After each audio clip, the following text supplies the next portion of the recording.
Il circule des rumeurs au sujet de Benjamin Netanyahou. Il semblerait que récemment, il n'ait pas participé aux réunions de sécurité en Israël. Ensuite, nous avons vu 2 ou 3 vidéos de lui, et la plupart des gens disent qu'il s'agit de vidéos générées par l'IA et non de vraies images. Quelle est votre compréhension de la situation autour de Benjamin Netanyahou?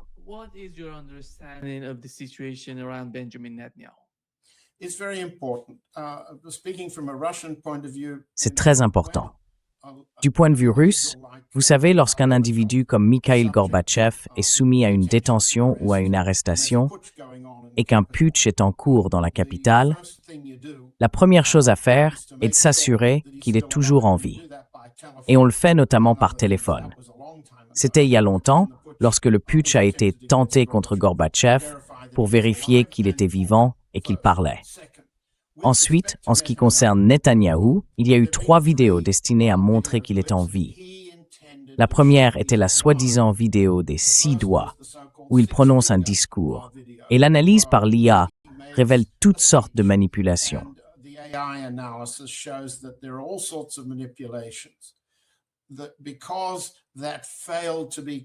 Parce que cela n'a pas réussi à convaincre, ni qu'il était en vie, ni qu'il était aux commandes. Et nous reviendrons dans un instant sur la différence entre ces 2 choses, car elle est stratégiquement significative. Il a fait la vidéo de la tasse de café. La vidéo de la tasse de café, ou du café, a été analysée. Je l'ai vue. Des millions de personnes l'ont maintenant vue. Vous l'avez vue. Elle montre plusieurs fabrications par IA. Et, du point de vue russe, nous avons l'habitude des fabrications. Les traits de Eltsine étaient souvent retouchés par des coupes. On pouvait voir les coupes. Et dans ce cas particulier, on peut voir des coupes. D'abord, lorsqu'il boit dans la tasse de café, on voit qu'il n'avale pas. On ne peut pas boire du café sans l'avaler.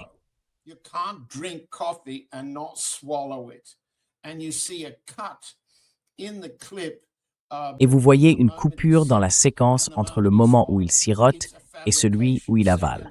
C'est une fabrication. Deuxièmement, comme beaucoup l'ont remarqué, la surface du café et le dessin du cappuccino ne changent pas, même après qu'il a commencé à en boire. C'est le deuxième élément, et il est suspect. Le troisième, appelons-le la vidéo des filles. C'est celle où il se rend sur un site et commence à parler à des filles, à plusieurs femmes. On voit quelques gardes du corps autour de lui, et ainsi de suite. Là encore, l'objectif est de montrer qu'il est en vie. Cependant, si vous regardez attentivement, vous voyez qu'il porte exactement la même veste que dans la vidéo du café, qui a été diffusée la veille, plus de 24 heures auparavant, si l'on regarde très précisément. John, veux-tu que je te le joue? Je t'ai pas. Je pense que tout le monde en a assez d'eux. Et je veux en venir à un point plus important. Ce que l'on peut voir, c'est que la fermeture éclair de sa veste est exactement dans la même position que dans le café, un jour plus tard. Impossible. Ce n'est pas normal. Alors, que montrent ces choses? Cela peut montrer qu'il est encore en vie. Cela montre clairement que Netanyahou veut prouver au monde qu'il est en vie. Mais ce qu'il ne montre pas, et c'est le point que tu as soulevé au départ, c'est qu'il n'est plus aux commandes d'Israël. Les premiers ministres ne montrent pas qu'ils dirigent une guerre, encore moins une économie. Les activités normales d'un chef de gouvernement, ils ne les montrent pas. Pourquoi montrer une tasse de café et 2 filles quand on est vraiment aux commandes? Alors que signifie le fait qu'il soit vivant, mais plus aux commandes?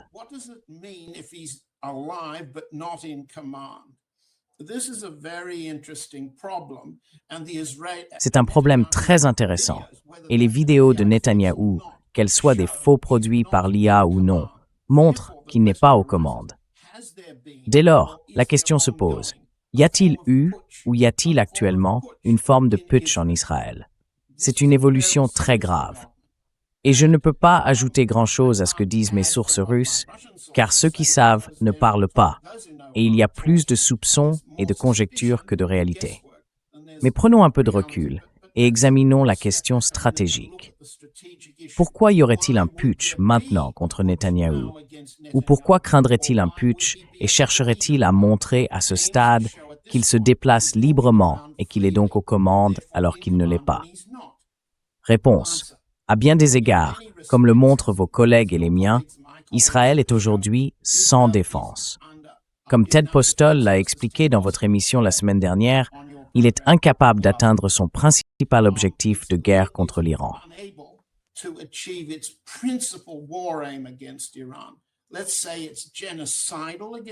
Disons que c'est génocidaire envers l'Iran. Mais en termes militaires, cela signifie que l'objectif principal d'Israël dans cette guerre est d'empêcher l'Iran de posséder non seulement des ogives nucléaires, mais aussi des ogives conventionnelles montées sur des missiles balistiques dotés de la précision nécessaire pour détruire Israël. Les données de Ted Postol m'ont vraiment convaincu et devraient nous convaincre tous que sans exagération, la capacité de riposte de l'Iran, dont nous parlons depuis des mois, subsiste. Elle subsiste dans la mesure où Israël perd ses objectifs de guerre. Les États-Unis sont différents et je ne suis pas d'accord avec ceux qui pensent qu'Israël dirige Trump ou mène cette guerre. C'est toujours l'inverse, mais il est commode pour de nombreuses administrations, pour des raisons électorales ou autres, de donner l'impression qu'Israël passe en premier. Et il est compréhensible que le ministre iranien des Affaires étrangères et d'autres tournent en dérision la politique américaine comme étant Israël d'abord.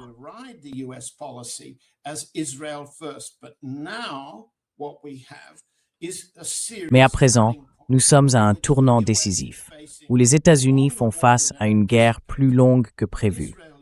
Israël est confronté à une guerre qui ne peut pas mettre fin à la menace existentielle que lui fait peser l'Iran. En réalité, il fait désormais face à une menace plus grave que tout ce qu'Israël a connu auparavant. Que faire? Réponse. Nous en avons déjà parlé, j'en ai écrit dans Dance with Bears, et d'autres le constatent aussi. Israël envisagera de recourir à des armes nucléaires tactiques s'il n'a plus aucune autre option. Et d'après sa manière d'agir, de penser et de s'exprimer, Netanyahou est un partisan de la guerre nucléaire tactique contre l'Iran.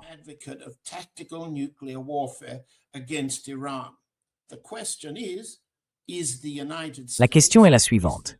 Les États-Unis, l'administration Trump, les partisans du Israël d'abord autour de Trump, le Pentagone et l'état-major interarmé, la CIA et ce qu'on appelle l'État profond, sont-ils tous d'accord sur la question de savoir si les États-Unis souhaitent qu'Israël utilise des armes nucléaires tactiques? Je dirais qu'en somme, les États-Unis ne veulent pas qu'Israël tente cela et cherchent maintenant des moyens, d'abord, de raccourcir la guerre. Permettez-moi d'ajouter quelques points sur le calendrier. Il n'y a pas beaucoup de temps. Allons droit à la question du temps, si vous le voulez bien, et arrêtez-moi si je m'éloigne de votre question. Nous savons, d'après 2 éléments de preuve, que les Américains veulent que cette guerre soit terminée en environ 2 semaines. Pourquoi le savons-nous?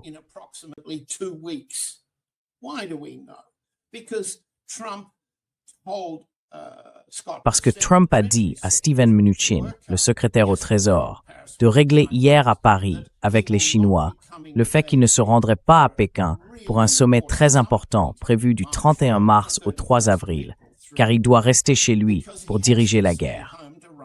Mais ce n'était pas ce que les Chinois avaient convenu qu'ils feraient il y a quelques jours.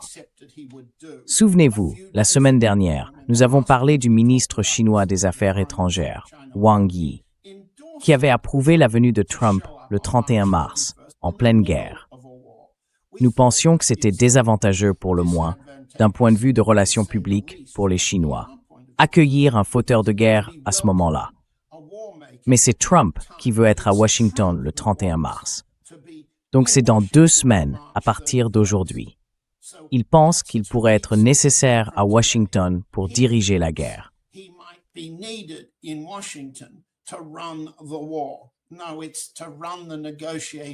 Non, il s'agit de diriger les négociations pour mettre fin à la guerre, avec un groupe plus large de conseillers que celui qui pourrait tenir dans un avion à destination de la Chine ou qui pourrait participer en toute sécurité aux discussions si Trump se trouvait en Chine. Deuxièmement, Scott Bessent, lors de l'entretien d'hier après sa rencontre avec Pei Lifeng et Li Chenggang, les deux négociateurs chinois, a donné une conférence de presse très intéressante. Il a d'abord expliqué que les Chinois et les Américains n'avaient pas réussi à conclure d'accords tarifaires significatifs à Paris qu'ils auraient pu présenter au président Xi et au président Trump pour approbation lors d'un sommet. C'est un premier point. Ensuite, Bessent, et je consulte mes notes pour bien le formuler, a été interrogé sur la quantité de pétrole disponible dans les réserves.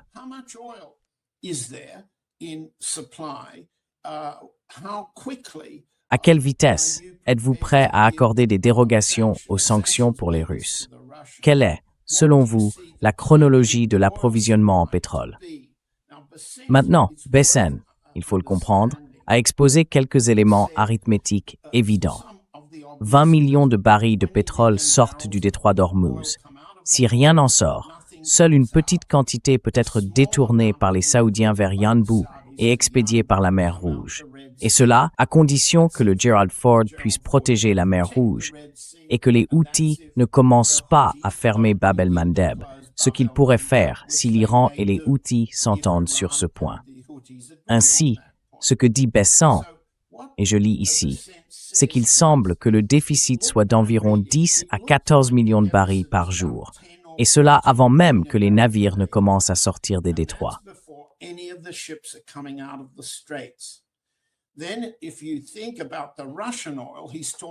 Ensuite, si l'on pense au pétrole russe, il parle du pétrole russe flottant, du pétrole stocké dans des pétroliers au large de l'Inde, de la Chine et de nombreux autres endroits. Une dérogation a été accordée pour le vendre et le décharger jusqu'au 12 avril. On estime que cela représente entre 9 et 12 jours d'approvisionnement sans que le marché ne bouge. Puis il évoque les réserves stratégiques supplémentaires.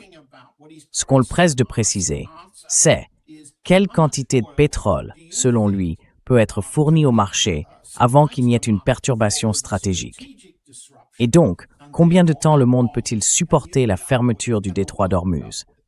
L'hypothèse générale est que l'idée de Trump de rouvrir le détroit d'Ormuz face à l'Iran a échoué.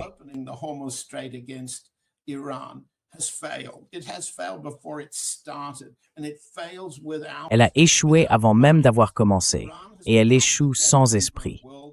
L'Iran est devenu le gardien de l'ordre mondial, l'approvisionnement mondial en pétrole. C'est vraiment important. Gardien, mes amis, c'est le mot à retenir. Ainsi, Bessent dit au monde qu'il pense qu'il reste environ 14 jours de surplus en mer. Au-delà de cela, il sait que la Russie peut produire environ 500 000 barils supplémentaires par jour sur le marché. Une certaine quantité peut venir du Venezuela. Mais d'après ce que dit Bessent, il pense que la pénurie de pétrole ne durera que 2 semaines de plus. Cela signifie qu'il pense que les États-Unis pourront négocier avec l'Iran les conditions d'une fin de la guerre, ce qui rouvrira le détroit d'Ormuz. Ce qui veut dire, pour corroborer le plan de voyage de Trump, que les Américains pensent que la guerre durera encore 2 semaines.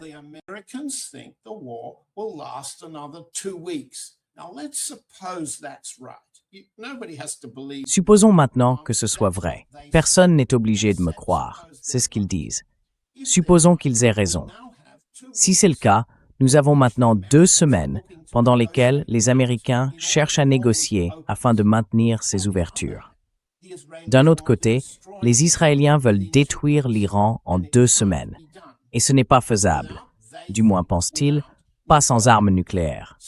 Alors, qui s'oppose à l'idée américaine de rouvrir le détroit d'Ormuz et de mettre fin à la guerre d'ici le 31 mars, ou à peu près? La réponse, qui s'oppose aux Américains, c'est Netanyahou. Netanyahou. Que pensent alors les Américains? Je crois qu'il est raisonnable pour notre public, pour vous, pour la partie iranienne et pour tout le monde, de considérer que Netanyahou constitue un bouc émissaire très commode pour une fin de guerre négociée par les Américains.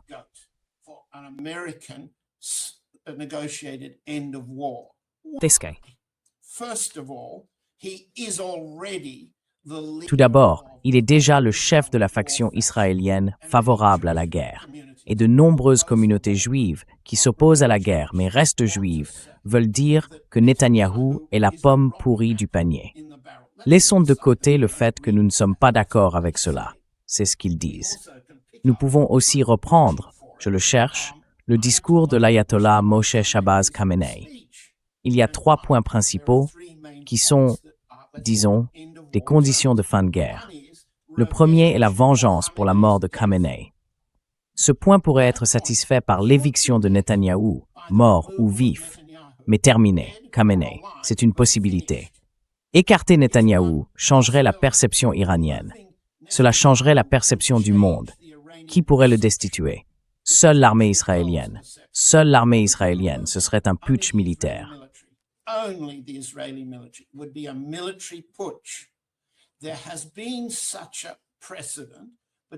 Il y a eu un précédent entre le Pakistan et l'Inde lorsque le Pakistan s'est apprêté à utiliser ses armes nucléaires en avril dernier. Lors de l'opération Sendor, que le Pakistan a perdue face à l'Inde au début de la guerre entre les deux pays, le Pakistan a tenté d'armer ses ogives nucléaires. Lorsque l'Inde l'a détecté, elle a lancé une vaste attaque aérienne et de missiles, détruisant le système de commandement et de contrôle pakistanais et laissant le Pakistan aussi vulnérable qu'Israël l'est aujourd'hui. À ce moment-là, les militaires pakistanais qui dirigent le pays ont téléphoné au vice-président J.D. Vance et ont déclaré « Nous voulons un cessez-le-feu ». C'est ainsi que la guerre a pris fin. Les officiers indiens qui ont décrit les événements ont évoqué la rationalité relative qu'ils partageaient avec les militaires pakistanais pour éviter l'étape de l'escalade nucléaire. Cela s'est déjà produit. Cela pourrait se reproduire, et cela correspond au premier point de l'ayatollah.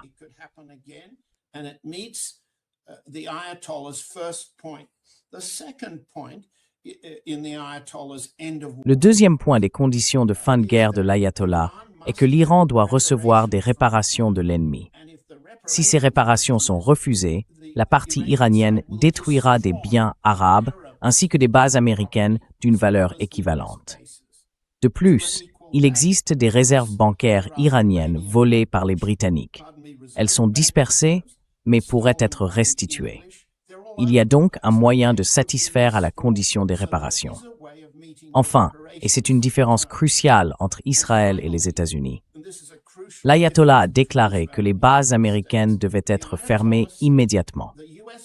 Or, la partie iranienne, comme nous le savons, et vos collègues ont fait un travail remarquable pour nous montrer l'ampleur des destructions, à commencer par la perte des grands radars AN au Qatar, en Arabie Saoudite, si je ne me trompe pas, et en Jordanie, dont dépendent toutes les défenses aériennes d'Israël et des États-Unis.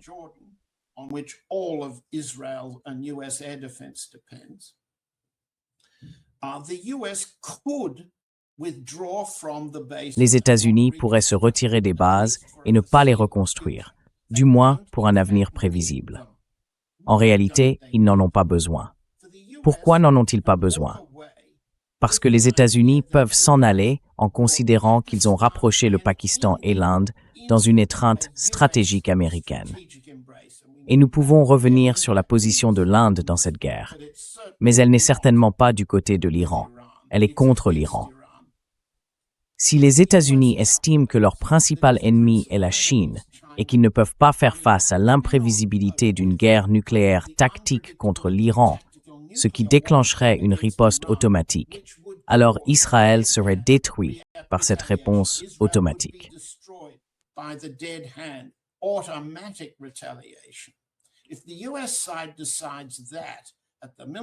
Si la partie américaine décide au niveau militaire et au niveau de la CIA qu'elle peut faire face à la perte de ses bases, alors elle obtiendra une combinaison stratégique contre l'Iran à l'ouest, l'Afghanistan à l'ouest et contre la Chine à l'est. Donc je peux voir, et je pense que nous devrions dès à présent nous y attendre, que les États-Unis peuvent se retirer non pas avec le gagnant-gagnant, destruction totale de l'Iran, de Trump, mais, ni gagnant-gagnant, ni destruction, sans l'anéantissement d'Israël. C'est donc une théorie. Elle est potentiellement erronée. Cependant, je pars du principe que les États-Unis ont besoin et souhaitent une guerre courte et qu'ils devront entrer en négociation avec la partie iranienne selon les conditions de l'ayatollah et non sur des coussins funéraires.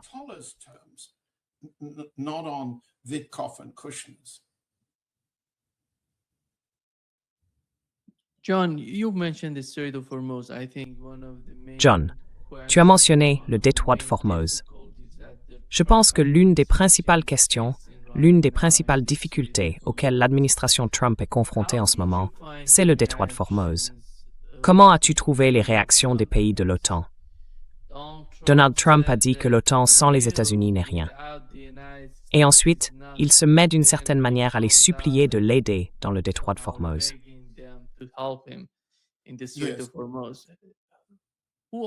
Quels sont ces pays de l'OTAN et comment avez-vous trouvé leur réaction à la demande de Donald Trump?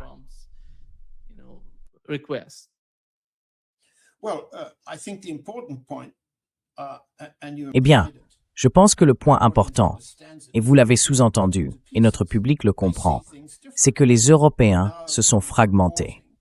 Ils voient les choses différemment. Nous savons, d'après les informations, bien que ce soit un peu flou, que les Français et les Italiens ont tenté de négocier directement avec l'Iran une sortie du détroit d'Ormuz. Encore une fois, c'est un atout décisif dans une guerre. L'Iran est désormais le gardien du Golfe Persique. Pas depuis Darius, il y a 2500 ans, l'Iran n'avait été aussi puissant, malgré sa faiblesse. C'est insupportable pour le plan de guerre judéo-sioniste israélien. Mais c'est ainsi. L'Europe reconnaît donc l'Iran comme gardien et tente de négocier une issue.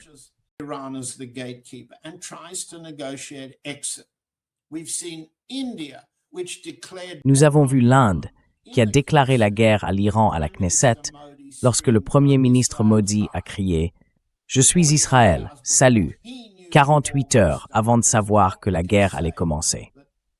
Il y a beaucoup d'éléments qui montrent qu'il existe en Inde des objections militaires au comportement de Modi. En attendant, nous pouvons constater que le ministre des Affaires étrangères Jay Shankar a été occupé à voyager en Europe, plaidant pour un rôle de médiateur de l'Inde dans un règlement entre les Européens et les Iraniens, comme si l'Iran avait besoin de l'Inde comme intermédiaire. Nous savons donc que les Français et les Italiens ont adopté la position suivante.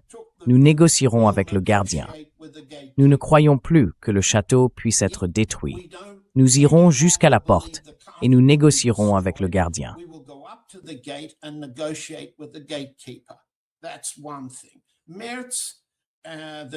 C'est une chose. Merz, l'Allemand, le mini-chancelier, et Starmer, le mini-chef du gouvernement britannique, ont adopté une ligne différente. Ils se concentrent principalement sur la poursuite de la guerre en Ukraine contre la Russie. Ils considèrent la Russie comme leur principal ennemi. Ils ne veulent pas d'une guerre qui s'éternise et donne à la Russie de plus en plus de leviers économiques grâce à l'approvisionnement énergétique. Il n'est donc pas clair pour moi quelle est la politique réelle de Merz à l'égard de l'Iran. Je ne vois pas qu'il ait la moindre assurance sur quoi que ce soit concernant l'Iran. Nous avons vu le Premier ministre belge déclarer que l'Europe devait normaliser ses relations avec la Russie en raison de la guerre actuelle.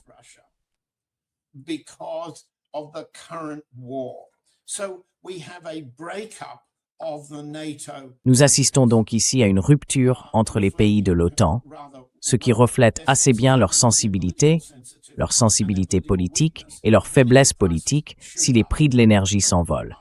Et en somme, Trump est aussi sensible qu'eux. Ils ne le sont pas plus que le président américain. Je pense donc que ce que nous voyons se produire maintenant, c'est un échec total de la part des Européens à proposer une quelconque forme de participation à la guerre. Ils ne veulent pas y prendre part.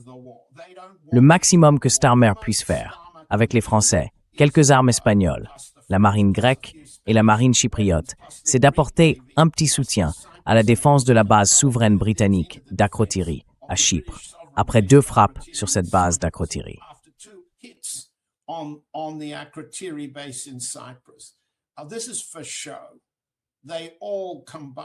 C'est pour la galerie. Ils se sont tous unis et ont échoué, comme tu le sais très bien, à ouvrir la mer Rouge face aux Houthis. Les Houthis ont subi des pertes terribles pendant cet épisode, mais ils ont gagné, s'imposant comme les gardiens du Bab el-Mandeb, n'est-ce pas? Oui, ils l'ont fait. Mais comparé à eux, l'exploit iranien est encore plus grand. Et je pense que la réponse à ta question est que l'OTAN et les États-Unis sont dans le même bateau. Et ce bateau est soit enfermé dans le golfe Persique, où il est une cible facile, soit bloqué à l'extérieur, incapable d'ouvrir le robinet énergétique. Et ce robinet énergétique doit s'ouvrir dans une certaine mesure pour que le marché se normalise après 2 semaines.